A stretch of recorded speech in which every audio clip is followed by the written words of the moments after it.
Tips mendampingi anak belajar di rumah selama pandemi.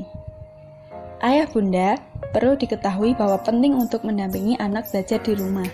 Karena apabila orang tua mendampingi belajar, anak akan merasa senang dan orang tua memiliki kesempatan mengetahui perkembangan belajar anak serta dapat memotivasi mereka.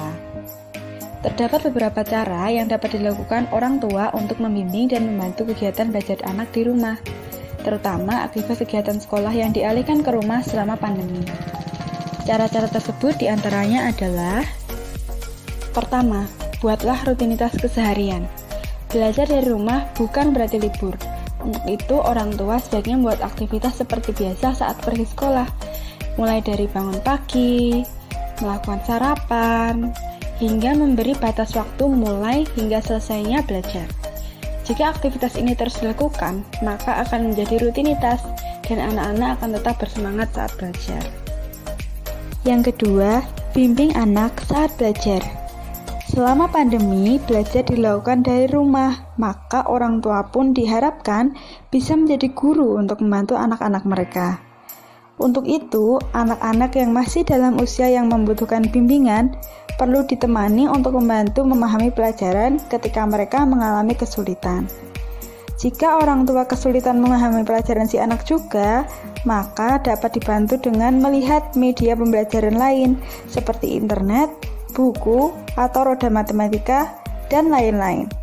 Nah, untuk dapat membimbing anak dengan baik, orang tua perlu mengetahui gaya belajar anak, sehingga bisa menggunakan cara-cara yang sesuai dengan gaya belajar sang anak. Berikut ini adalah berbagai gaya belajar anak dan tips-tips yang dapat dilakukan oleh orang tua sesuai dengan tipe belajar sang anak. Yang pertama, gaya belajar visual. Anak dengan gaya belajar visual mudah menerima informasi dengan cara melihat. Mereka akan lebih mudah fokus pada hal-hal yang menarik secara visual. Untuk anak dengan gaya belajar visual yang dapat dilakukan oleh orang tua adalah: yang pertama, memperbanyak media belajar dalam bentuk gambar ketimbang tulisan. Yang kedua, mendorong anak membuat mind map atau peta pikiran. Dan yang ketiga, belajar melalui film atau media informasi lain seperti video yang berhubungan dengan materi belajar anak. Gaya belajar yang kedua, gaya belajar auditori. Anak dengan gaya belajar auditori adalah anak-anak yang gaya belajarnya dominan melalui pendengarannya. Maka, mereka akan lebih sensitif pada suara dan memiliki minat tinggi pada suara.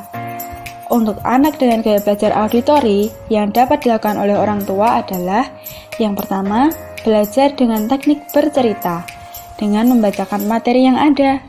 Yang kedua, gunakan rekaman suara untuk membantu anak mempelajari sesuatu ketimbang memintanya membaca buku sendiri. Dan yang terakhir adalah memutar musik yang mendukung saat anak belajar. Yang ketiga, gaya belajar kinestetik. Anak dengan gaya belajar kinestetik lebih mudah menerima informasi baru melalui aktivitas yang dilakukannya. Yang dapat dilakukan oleh orang tua adalah: yang pertama, menggunakan alat peraga saat belajar. Dan yang kedua adalah mendorong anak melakukan praktik langsung untuk mengingat materi baru yang diterimanya. Nah, cara-cara yang sudah disebutkan tadi dapat diterapkan oleh ayah dan bunda untuk membimbing dan membantu kegiatan belajar anak selama belajar di rumah. Hal tersebut dapat diterapkan supaya kegiatan study from home atau belajar di rumah dapat lebih efektif.